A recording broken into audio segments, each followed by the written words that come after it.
na bandeko boponi GCAM télévision pour na partager basango ya République démocratique du Congo. Ngai wabino Samba Olonga des pères et des mères nazane sengolo kwa na momesano pour na koyeba bino ebele à travers GCAM télévision. Merci ndenge bozolanda biso na République démocratique du Congo, matondo ndenge boza kolanda biso à travers les mondes grâce à magie. Il y a internet pe ba réseaux sociaux tozali ko se retrouver bipai bionso na mokili mobimba soki yo po betili bako malamu ya kokota na kati ya itando na biso GCAM télévision to pe kokutana na émission oyo Debout Congolais na sengi na yo o s'abonner na itando na biso o liker vidéo oyo pe o partager yango. Voilà les seules actions importantes oyo ko sala penda pour soutenir l'émission Nabiso, tika pe commentaire depuis wapi. Yo za kolanda biso na République démocratique du Congo depuis wapi yo kolanda biso à travers les mondes. Justice yanzambe et rataka ata mokolo mokote, justice yanzambe moto mokote a échappaka na contrôle nango. Et li koloba que mabe topé malamu to salaka ezalaka na lifuti na yango. Nous ne récoltons que ce que nous avons semé. Ce que vous avez na mabe yebape okobuka kaka mabe pour rien ne passe inaperçu. Ce qui biso to moniote liso ya créateur ezali komona yo. Na lombango na keina basango sango liboso esengeli to eba ete église catholique to lo basenko par la voix ya senko bazali indigné na ba propos ya vice premier ministre en charge ya transport Jean-Pierre Bemba. Ba propos na ye atenaki na média Top Congo pe na RTNC et se féliciter Senko bango ba réagir ba sali mise au point moko oyo toko lo banakati na émission oyo bazali très indigné pe baza ko s'opposer na ba propos wana bango ba sengi na Jean-Pierre Bemba azala clair à éclaircir bango via de preuves 1 million de dollars au bango balobi bazali kopesa na ba diocèse pesa maki lo lenge ndenge nini bango bazali olobele yango na ba détail oyo tokotanga na bino na kati ya émission ya mokolo lelo singeli pe to rappeler que Jean-Pierre Bemba a talisaki penda bakambi ya catholique oyo bazali ko s'opposer na changement constitutionnel oyo bazali ko pousser peuple na révolte to jeunesse na révolte que makambo ya mabe bango bazali bakoki kolobela baza kolobela yango te église il faut ça la mosala nango être au milieu et surtout promouvoir la paix. Nous y reviendrons tout de suite pour nako lobela penda sango et na sango mususu to kolobela na kati actualité na biso ezali na Bruxelles et pas wapi Martin Fayulu atenaki conférence de presse na ye devant ba congolais pe ba belge mususu bazalaki wana pour na assister na conférence de presse na ye ya zangi cité Otanga topé kolobela mingi Félix Tshisekedi oyo azali ko qualifié de anti-patriote. Félix Tshisekedi a teki mboka na Kagame. Félix Tshisekedi veut demeurer au pouvoir et c'est la seule raison pour laquelle il veut changer la constitution. Mais c'est Bemba qui veut venir à la rescousse de Félix Tshisekedi.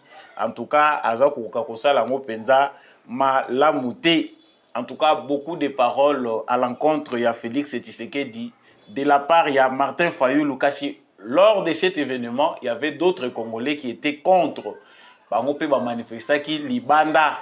Il y a Isika Oyo, Martin Fayulu Azalaki qui tenir conférence de presse naïe. Il y a des Congolais qui étaient opposés à sa vision. Nous y reviendrons encore avec des détails. L'actualité, c'est aussi la révision ou changement de la Constitution. L'Église du Christ au Congo, prêt à offrir ses bons offices. Kambia SCC, Balobi, Bazali, Kolandela, des prêts, situation Oyo. Il y a débat où ils allaient autour, il y a révision, topé changement constitutionnel. Bango bakokotisa milulu na bango pona koye ba position nini esengeli bango bazwa pour que ba ko fixer opinion sur position na bango na makambo etali changement topé révision ya constitution na tombeli bino encore une fois de plus boye malamu na kati na itando oyo GCAM télévision pe na émission Debout Congolais, Liboso Nabino, comme d'habitude. Samba Olonga, des pères et des mères, vous appréciez les analyses, vous appréciez la façon de présenter l'émission. N'hésitez pas de partager, de vous abonner, surtout Kobo Sanate, pe ce qui est possible, kotika commentaire, topé, ko liker. Oui, si biso na commentaire, aux Olanda biso depuis wapi. Matondo na bandeko, vous avez déjà en ligne. Vous avez kotika ba commentaire. Nous sommes ensemble, likez et partagez. Voilà, là je suis de retour dans l'actualité. Ndenge et Outaki Kopé Samana sommaire. Sango ya liboso ezali ete église ya catholique. Église ya catholique te mais 5 Oyo Bazali conférence épiscopale nationale. Bango Bazali ko s'indigner na ba propos ya mwana mboka Jean-Pierre Bemba Gombo oyo azali vice-premier ministre en charge ya transport. Maloba nini Jean-Pierre Bemba alobaki ezali et Saliete Cinco à réagir vivement. Nous tenons à vous rappeler que Jean-Pierre Bemba lors de son passage sur Top Congo a lobaki pe maloba moko contre Église catholique. Il réagissait par rapport à ba propos ya cardinal Fridolin Ambongo. Ye atalisi que manipulation wana ezali malamu te. Bambouteillage tango bato baza kolobela ngo na Congo, c'est comme si bambouteillage ezali kaka na Congo, c'est le Congo qui vit les embouteillages. Ayaki na ba photo na ye, il a essayé de faire voir na public où ezali kolanda ye via Top Congo na RTNC que les embouteillages sont partout. À l'exemple du boulevard Charles de Gaulle na France, à la kisi ba photo ya ba bouchon ndenge nini ezali kuna, à la kisi ba photo ya ba ville mususu. Comment ça se passe les embouteillages? Là c'était à titre ya comparaison par rapport ya phénomène ya ba embouteillage oyo tozali ko vivre na République démocratique du Congo. Cela ne les dédouane pas de ses responsabilités parce que tu es bien que oui, ils ont souci à bas Congolais, ils ont la vérité. Je vous laisse d'abord suivre qui réaction à Jean-Pierre Bemba par rapport à l'église. Wana Bolandi ezali ba propos à Jean-Pierre Bemba, il réagissait par rapport à la manipulation. Bisope tolobela giango. Quand on veut faire comprendre aux jeunes que les embouteillages, ceux qui bazar ont changer la constitution, est-ce qu'ils ont priorité? Est-ce que pour Moutoua Longwana Kingasani à se retrouver dans Gombe pour Basala Yango et aussi changer la constitution? C'était de la manipulation, en tout cas pour Jean-Pierre Bemba, a démontré clairement que il ne s'agit pas là d'un problème Oyo Ezali, ya Pamba. C'est un problème lié à Moutema Mabe. Ezali problème moko lié à mauvaise foi. Bakambi. Et ce qui est encore plus dans ba propos à Jean-Pierre Bemba Ezali que à lobby que ba politicien en veste na ba politicien en soutane o balata ka banzambala nde baza à la base ya Moutema wana. Ba propos à Jean-Pierre Bemba Ezali ki bordir biso toyebaki te na lobelaki yango kutu te. Na yebaki te ke kusua boy. Kasi sika tozokota na mama likambo poto lobela réaction ya église catholique. Soki totangi te to ndimoli yango kaka ekozala lokola to sali péché. Na koyebisa pe Regina biso babimisela bino pe communiquer wana na kanti boko mona ngo communiquer to pe mise au point ya conférence épiscopale nationale du Congo. Ndenge bomona neza communiquer na kanisi bokomona te mais juste à titre illustratif bozali komona communiquer wana na tangi pona bino mise au point du secrétariat général de la Cinco sur les propos du vice-premier ministre Jean-Pierre Bemba à l'endroit de l'église catholique en République démocratique du Congo. Na kotangela bino moi quelques paragraphes parce que eza moulayi ezali 3 pages au total, mais je vais lire quand même les points essentiels poto yo kabino moko boyo kana matoi na bino lo poto ya banganga nzambe ndenge nini bazali ko répondre na moko ya bango politicien parce que Jean-Pierre Bemba a considéré bango lokola ba politicien. Différence ezali kaka ya ilateli, bao balataka ba veste, bao mususu balataka soutane. Donc désormais, selon l'appréhension, la compréhension, na biso na makambo Jean-Pierre Bemba yebisi biso, toyebi ke ba politicien ya soutane pe bazalaka. Point 1 et lobby, le secrétariat général de la Senko a suivi avec stupéfaction le propos ahurissant, discourtois et menaçant d'un ton martial du vice-premier ministre Jean-Pierre Bemba à l'endroit de l'Église catholique dans son interview à la radio Top Congo, ce mardi 4 décembre 2024.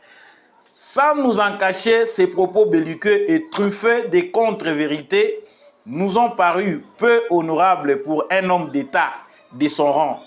Nous trouvons particulièrement indécent de parler des politiciens en robe. Hey, déjà, na point 1, na introduction na bango, basango ba trouvé que ezali indécent. Indécent, c'est ezali na maloba ya Bemba. Alobi koloba que politicien en robe. Hey, paragraphe oyo eza révélateur parce que c'est le paragraphe qui oppose la Senko à Jean-Pierre Bemba. Il ne pouvait pas dire ça. Akokaki jamais koloba que politicien en robe. Bango balataka basutali na bango to bengaka ba robe. Bango bayoki kanda bayoki pasi. Ya koyoka ke Jean-Pierre Bemba aza koloba ba politicien en robe. Il y a l'indécence dans ses propos par rapport, il y a compréhension, il y a bakambi, il y a Senko. Tozonga ngo sima poto ilistrango malamu. Balobi na deuxième point, pour rappel, parlant de l'Église catholique, le ministre des Transports et Voies de Communication a commencé par affirmer que le président de la République a accordé à chacun des 47 diocèses de la République démocratique du Congo la faveur de bénéficier d'un montant de 1 million de dollars pour la construction des œuvres caritatives et de développement. Une première dans l'histoire de notre pays, s'est-il exclamé. Ensuite, il s'est interrogé si les ouvrages financés ont été réellement réalisés, insinuant par le fait même que les fonds octroyés pourraient avoir pris une autre destination. Nous comprenons bien l'ironie cachée derrière une interrogation apparemment innocente.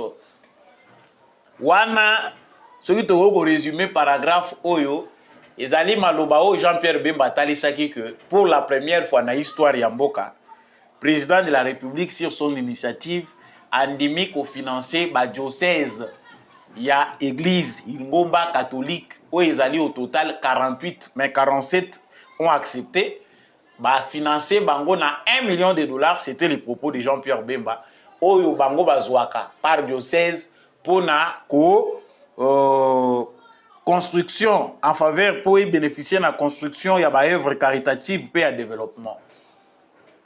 Bongo wana ba pesa ka bango ezali pour y profiter pe na développement parce que l'église catholique a une infrastructure. Awa toujours rappeler dans notre côté commentaire té na analyse que ba école ebélé église catholique na ville à Kinshasa ezali amputé état. Soko tamboli na ville ya Kinshasa ko mona ba école ebélé sundwami ba mai ezokota na ba école ebeli église catholique ezali lisusu na possibilité ya koyamba bana classe alors que etangisa bato ebeli ya minene na mboka lelo eza abandonné na triste ce sort na kozonga na yango. Balobi, nous déplorons cette sortie médiatique émayée d'allusions, d'attaques et de procès d'intention contre l'église catholique de la République démocratique du Congo. Nous sommes affligés de constater que monsieur Bemba ne maîtrise pas les dossiers des projets financés par les trésors publics à la demande du chef de l'État au nom de la sagesse élémentaire. Il aurait intérêt à s'informer davantage avant de prendre publiquement la parole. Donc, wana baza kote ya papa Bemba, yebaka sagesse, soko lingo loba na public, il faut na nous tourner langue na yo plusieurs fois. Et ça est belé à moyen kotanga nyonso te, mais dans les paragraphes qui suivent, bande konabiso ya Senko ba meki kotalisa que mbongo oyo bango bazui par des tranches tranche à liboso 300 000 dollars et pesamaki na 2022 na 2023 bapesaki pe 300 000 mususu, ce qui a fait 600 000 nanu bazwa montant wana te, c'est-à-dire bango nanu bakokisa 1 million te ndenge ezalaki na projet ya président de la République. Donc lokola nanu ekoka 1 million te bazwa déjà ba tranche na ba diocèse nyonso wana bazwa 300 000 ce qui fait au total 600 000. Donc 1 million Jean-Pierre Bemba alobi sans être informé. Il n'a pas été informé, bango nanu bazwi montant wana te. Yango bango ba telemeli lokola azana ba preuve parce que bayoki pasi ndenge Jean-Pierre Bemba na koloba na ya alobi ke toyebi te soki mbongo yango pe bapesa bango eza bien géré. Bango balobi baza prêt, bafongoli ba porte na bango pour que l'IGF aille contrôler, voir si réellement mbongo ndenge Jean-Pierre Bemba zoloba ezalaki détourné. Bango déjà au départ babangaki balobaki que bayebisaki ba diocèse que mutu nyonso ako détourner mbongo akozala seul responsable pe bango bakobomba été. Ils seront seuls face à la justice mutu akokipe bango te. Et ce qui est étonnant ici ezaki ville ya Kinshasa, archidiocèse ya Kinshasa, et boya na ozwa mbongo. Mais ngata on azotala ba état ya ba école, au moins na quartier on azali à 1000, je ne sais pas 1000 mètres ou 1 kilomètre, il y a des écoles abandonnées, je préfère taire les noms. Des écoles oyo mai ezoko kota ba école et vieillir, eza lisusu na possibilité ya koyamba te ndenge bandaye koyamba bana classe liboso. Pourquoi l'archidiocèse de Kinshasa, où est dirigé par Fridolin Ambongo, et Boya Mbongo, il y a président de la République, alors qu'il y a des écoles dans la ville, des écoles catholiques dans la ville de Kinshasa, bah école où ils ont conventionné, Ezali n'a pas si, pour les lots l'église catholique, bah école catholique nous ils ont pas banté, bah école catholique nous ils ont pas bâtiment abandonné, mais avec 100 000 dollars, 50 000 dollars. On peut réhabiliter certaines infrastructures. 100 000 au Kaboleli na baekole ko sala. C'est que pour na cardinal amona yango mutambo. Soki mbongo yeye ba koya kolandela biso ti na centime parce que za mbongo ya l'état. Malamu toliaka o toliaka dans l'ombre oyo ba veaka sur biso te. Là j'entre dans les analyses.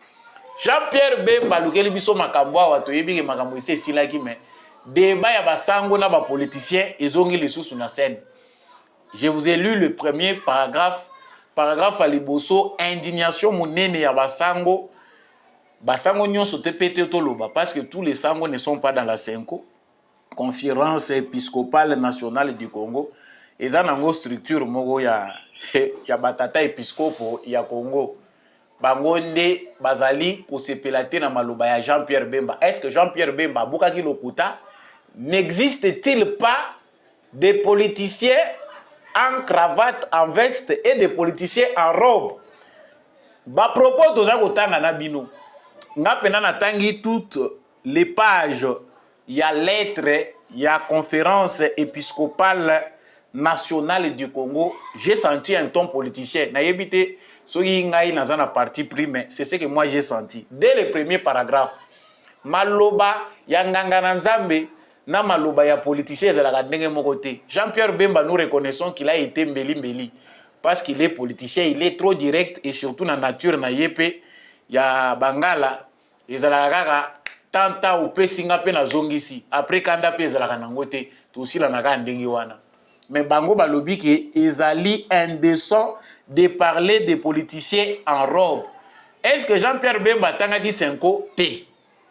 Mais pourquoi vous vous êtes senti obligé de répondre na attaque oyo? Balobi pona bango Jean-Pierre Bemba azongela ko corriger maloba na ye. En tout cas, bango bazui opinion nationale en témoin que Jean-Pierre Bemba vienne démontrer aya ko lakisa bango esika nini bango ba yibaki mbongo to gestion eza mabe. Ils sont prêts à faire entrer dans leurs locaux l'IGF pona contrôle. Bango balobi mbongo oyo bango basenga kango te.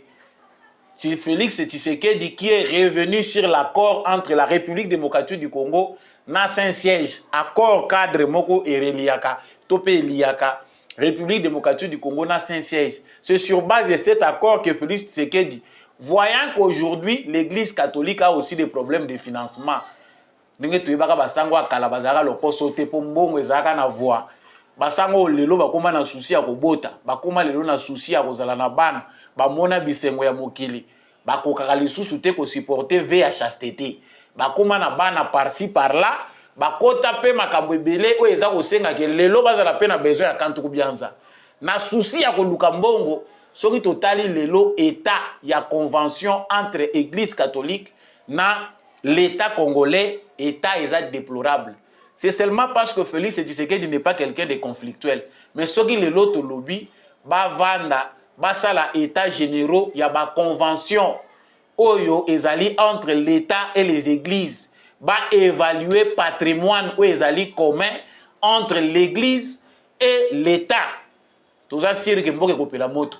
Ba sango ebele ba kokota marcha ba koloba. Pour l'état, ce qui penda koti na mozindo akobotela ba bien o nyonso.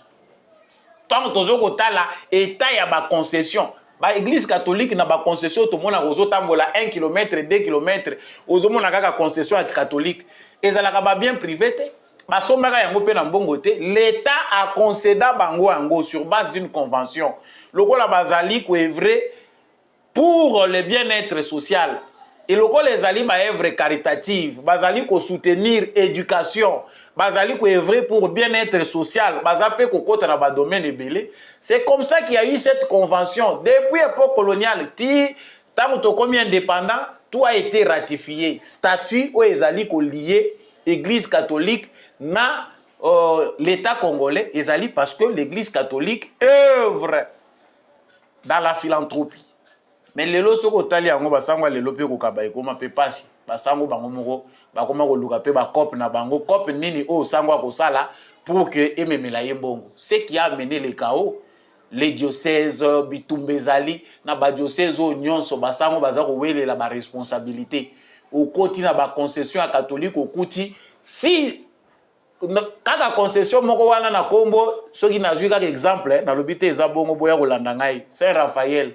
Mais au côté na kati okuti ba bien o eza ko appartenir na bato ya mosengo oye kotoyo kaka na kati ya concession moko okuti ba bien o eza ko appartenir na bato ya malula oye kotoyo okuti pe bato ya Itchau pe baza pe na kwena bango pe école na bango batonga toutes les concessions catholiques qui sont des biens conventionnés et comme les lots privatisés où va l'argent mais président atali a monique non ba infrastructure oyo ba structure oyo et daki biso totangi malamu na bamboka na biso à un certain moment de l'histoire grâce aussi à l'église catholique toko kotika bango boyete c'est une œuvre de bonne volonté de bonne foi le lot toza ko apprendre que na ville à Kinshasa ba boya kimbongo donc ba monaki yango piège ce n'est plus l'église et comme politique ce ko boza ko s'indigner bolobi non ba benga bino ba politicien en robe te.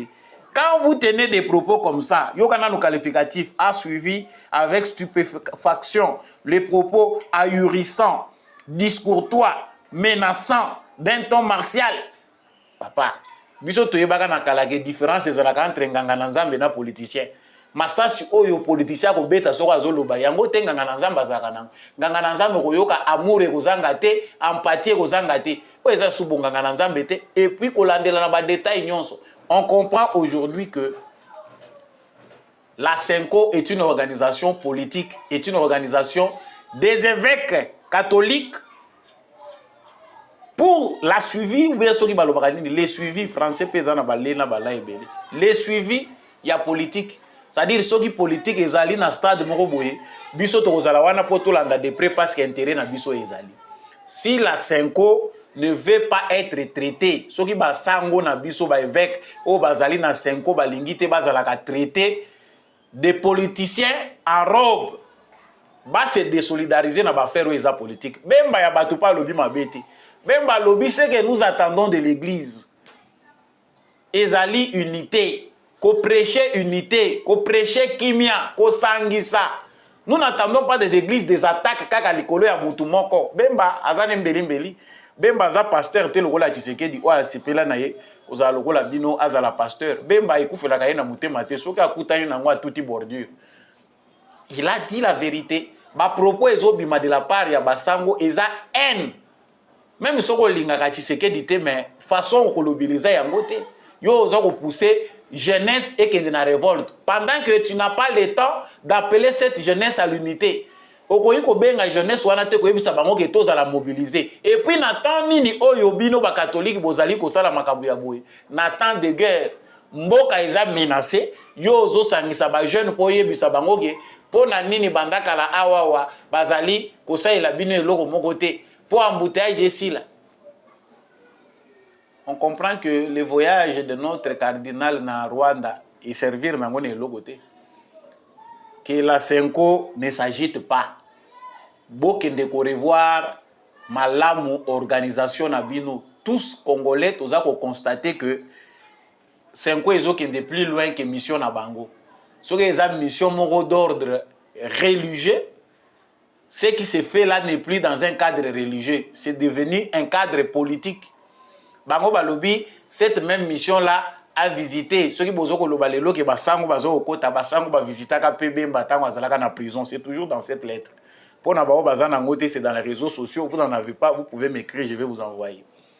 Donc mission oyo ya Senko lokola lobby bozalaki bo marchaki lokola bokendaki kotala bemba tango azalaki na prison na ye, ça veut dire que le faut battre kabino bo déborder ndenge bolingi. Non, c'est faux. Que les évêques de la Senko ndenge tomoni awa monseigneur Donatien Chole, secrétaire général ya Senko, acha mai na vinu na ye. Jean-Pierre Bemba a juste parlé na oyo président Félix Tshisekedi azako sala pour le bien de tous. Oyo jamais bako betela ngo maboko. Totikala ko yoka sango moko te alobaki ya boye to monate. Basango tozoko yoka bango bazolo bakaka soki il s'agit ya mabe.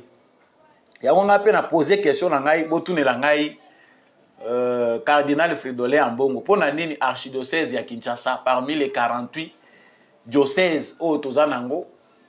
Pourquoi na Kinshasa boboyaki kozwa mbongo bokotaki te na projet à 1 million? Parce que vous avez beaucoup d'argent pour régler tous vos besoins, ou bien ezalaika kobanga ke mbongo ekokanga biso singa na kingo. Eza motuna eza lisasi te. Sango ya mibale to kolobela na kati actualité na biso.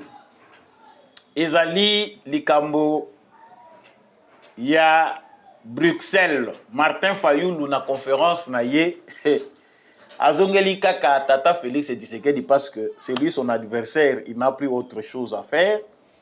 Conférence de presse ezalaki ko se tenir. Je peux vous laisser d'abord suivre Bolanda Binomoko. Martin Fayulu makambo nini ya lingaki ayebisa Félix Tshisekedi simande tozongi. La RDC peut, pas doit, peut si elle veut conclure quoi, des traités ou des accords d'association ou des communautés comportant un abandon partiel de souveraineté. C'est un abandon partiel de souveraineté. Aujourd'hui, la RDC a conclu des traités abandonnant une portion de sa souveraineté. Nous sommes dans l'OADA. Qu'est-ce que ça veut dire? Les droits commerciaux congolais, on a signé à l'OADA. Nous avons... on peut aller plus loin. Mais M. Félix Tshisekedi nous a fait inscrire, adhérer dans l'EAC, Eastern African Community. Mais dans l'Eastern African Community, c'est très grave, parce que l'article 4, c'est plus grave. Il dit que nous pouvons, l'Eastern Africa peut d'autorité décider qu'il prend ceci ou cela. Mais ce n'est pas Tshisekedi qui est parti en Angleterre, à Londres, dire que ne vous disputez pas des petites portions de terre. Notre pays demain sera l'EAC. N'est-ce pas lui? Bon, cet article, bon, comment quelqu'un qui sait lire le français, je ne peux pas dire que Tshisekedi, Félix ne sait pas lire le français. Comment il peut aller dire? Regardez ce que Tshisekedi dit. L'article 217 d'après lui dit ceci, que nous avons vendu notre souveraineté aux pays voisins. Pour que les gens vous disent, ah non, on a vendu la souveraineté au Rwanda, en Ouganda, et tout ça, pays voisins. Et que les gens commencent à venir vous dire l'accord de l'Émirat et tout ça.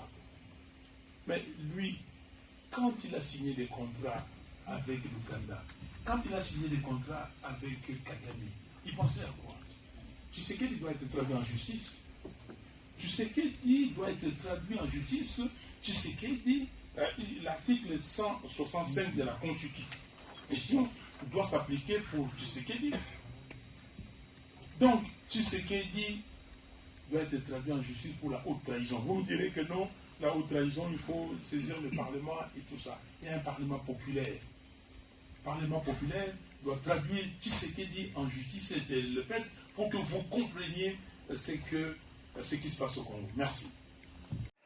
Ezali nango naturel, ezali nango loyal, que biso nyonso esengeli to s'attaquer na Félix Tshisekedi parce que c'est lui qui dirige le pays. Félix Tshisekedi veut demeurer au pouvoir, c'est la seule raison pour laquelle il veut changer la constitution. Mais c'est Bemba qui voulait venir à sa rescousse à cause de Joe Biden qui avait tapé dessus. Il veut gagner le temps pour rester au pouvoir. Il a acheté des villas par-ci, par-là. Donc, bato nyonso bazalaki na kati ya salle ya Martin Fayulu, bazalaki en face ya mutu moko azobeta kaka histoire. Oyo, na finalité, nous ne savons pas concrètement agenda politique ya Fayulu ezali nini. Loro la Tshisekedi nyonso azosala eza mabe. Tshisekedi a vendu le pays à Kagame. À un certain moment, c'est lui Tshisekedi qui avait amené Kagame au Congo pour que lui Tshisekedi il a dit, il nous a dit que Yonani Oboya Kobetela Kagame Maboko, et puis il a vendu ce pays-là. Mboko yo, tu peux vivre nyonso, mais c'est comme si Namboko pour vivre bien, il faut aller à comédien. Pour vieux Fayulu la comprendre que pour Azimba Maba Congolais Bayokaye, il faut ça la comédie. Vraiment, moi, je n'ai pas saisi la quintessence il y a des propos à Martin Fayulu. Nous avons perdu les Fayulu intelligents que nous avons connus dans l'opposition avant 2018. C'était un monsieur intelligent. Biso Toolo Bato fréquentaki Fayulu, Toyebaki, qui était monsieur Martin Fayulu. On le pensait très intelligent. Mouto Biso Toyebaki. Mais vous ne pouvez pas imaginer à quel point la haine peut détruire quelqu'un jusqu'à ce que Obimi Onduro Zamayelete. Tant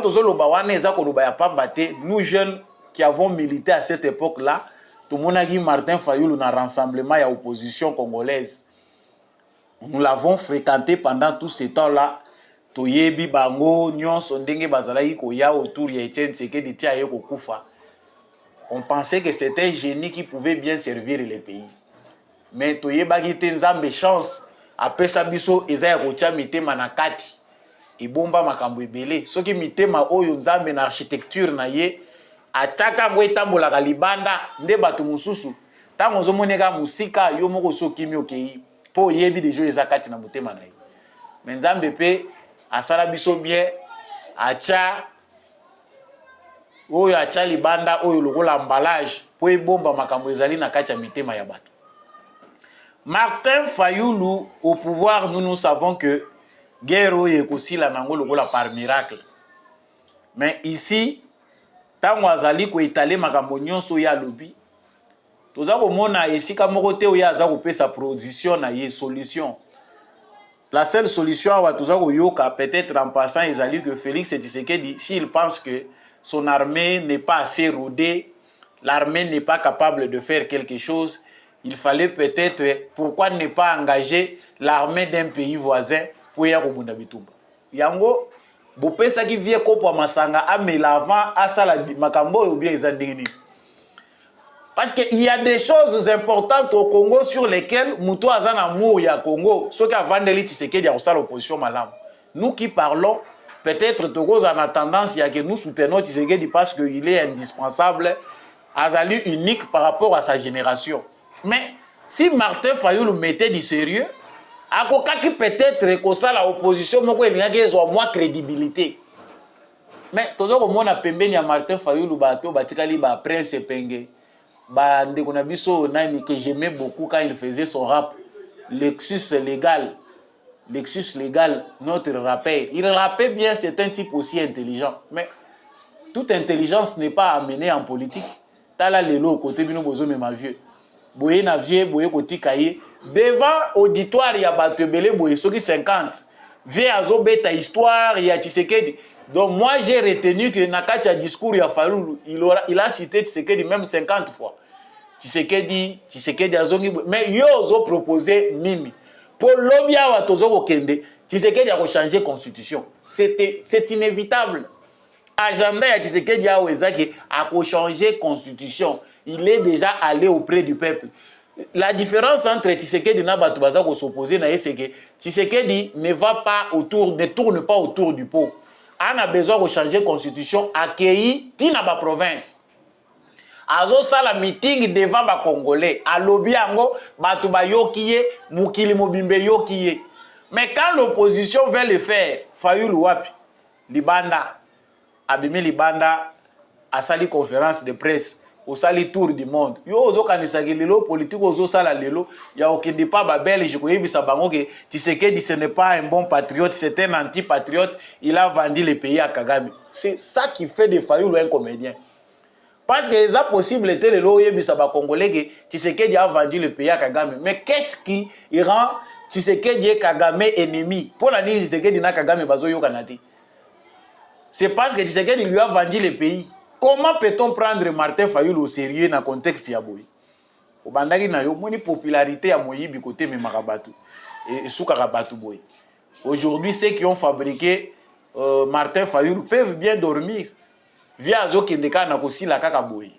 Azo kendeka na kosila boy parce que je me demande na âge déjà Fayulu a commis nango yo près de 70 ans. Ceux qui peut 70 et kokite. Na liro tozo kende boy déjà ça descend en enfer.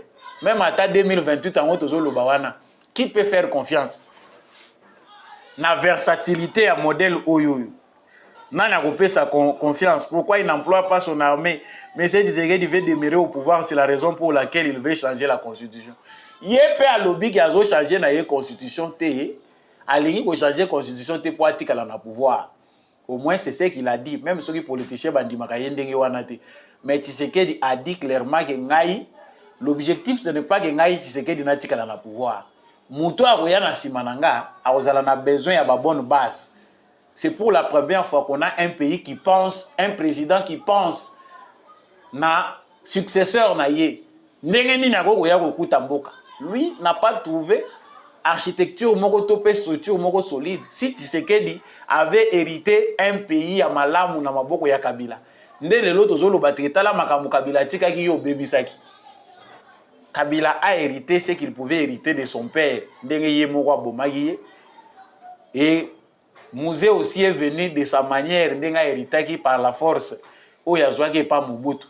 Donc, avec l'illusion, il y a départ à Mobutu que le pays pouvait aller mieux. Tu vois que ça descend en enfer. Comédie Oyo, tozali komona na mboka na biso ezo kopesa biso pasi. Ba politicien ya mboka Oyo Bazan a besoin à makambo ebele. Et c'est ici que le peuple congolais devait se pencher na makambo ya boye po to bandeni ko assainir classe politique to pe environnement politique na biso. Na mona on dirait il faut quelque part to créer pe institution et ce qui ba benga nini institut supérieur ya apprentissage ya opposition. Kuna pe tozui ba prof na biso a civisme tozui bandeko na biso baza ba compagnon Etienne Tshisekedi batangisaka opposition congolaise comment devenir un bon opposant.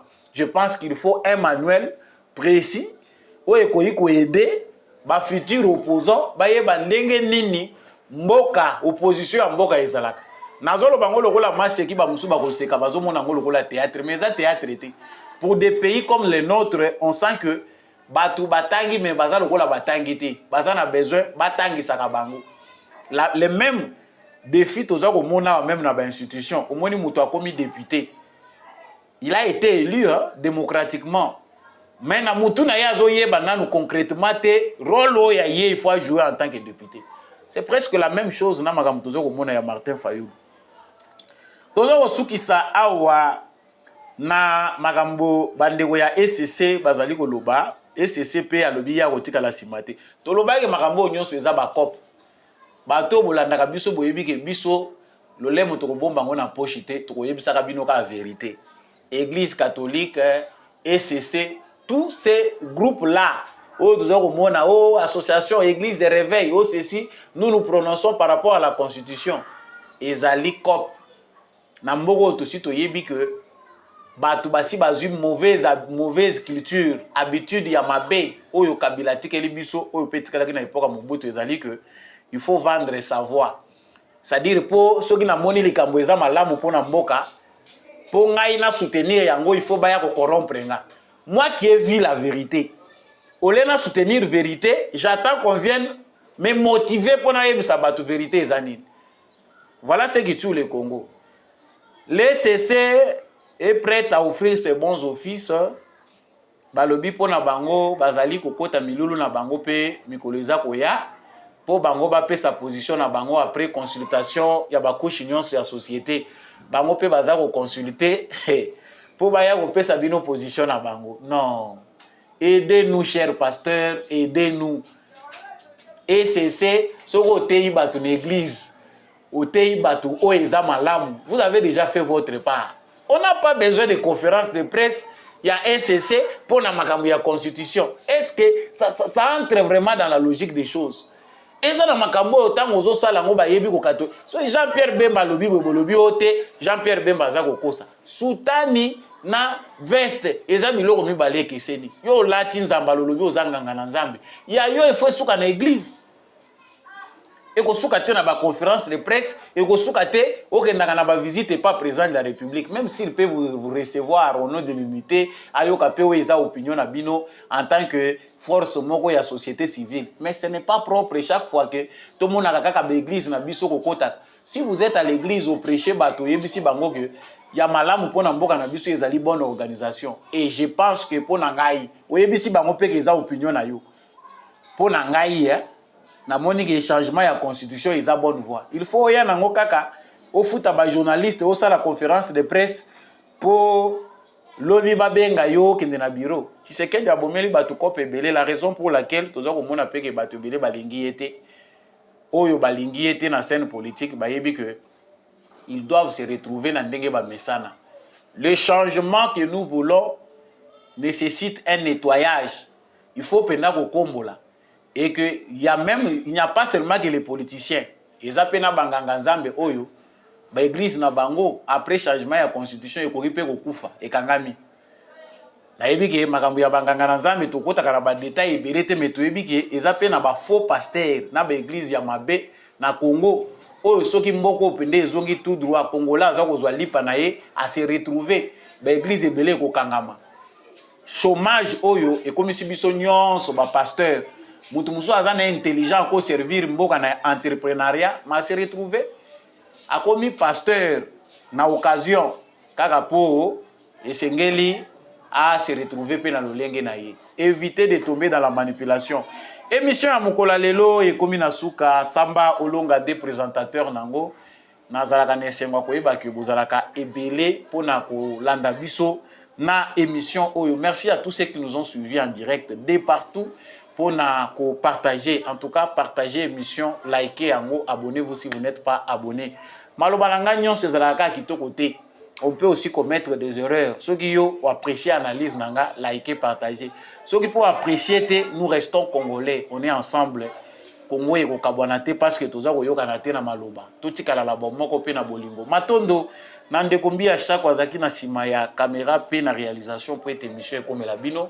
Merci Mingi n'apôtre Gérard Kabeachovo. Merci na l'homme de la vérité des urnes, Jean-Louis Timbalanga.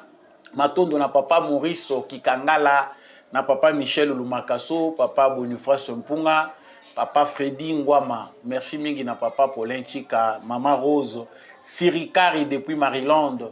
Merci Mingi na maman Billy Bilonda pe maman Lisette Mombendu, maman Anima Samba pe to bosani ete.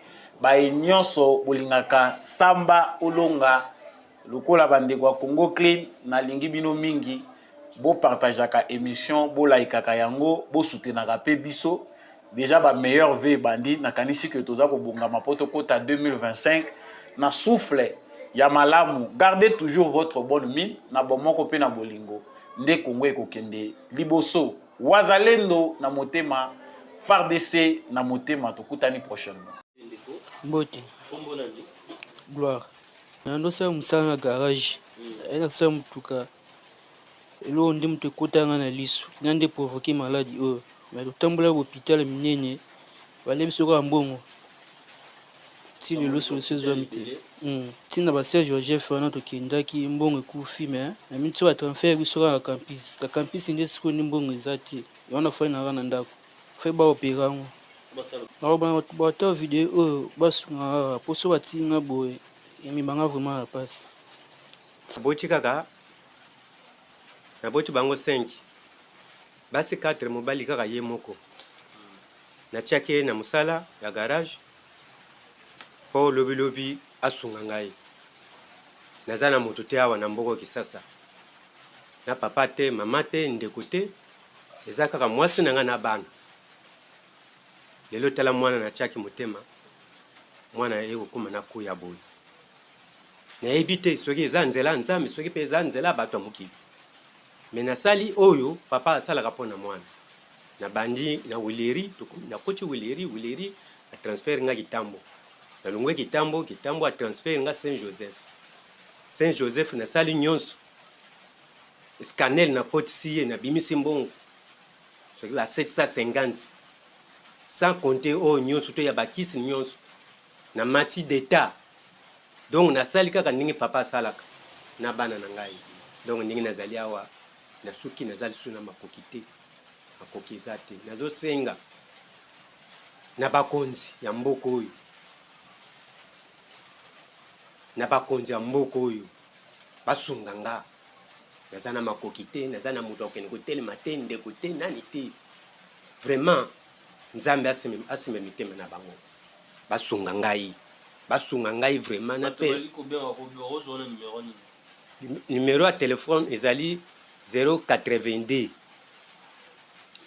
87 444 32 na suka 082 87 444 32 na suka tozwami na avenue Kitwingi numéro 100 quartier nini Kalunga quartier Kalunga commune Selembao. Ok, merci.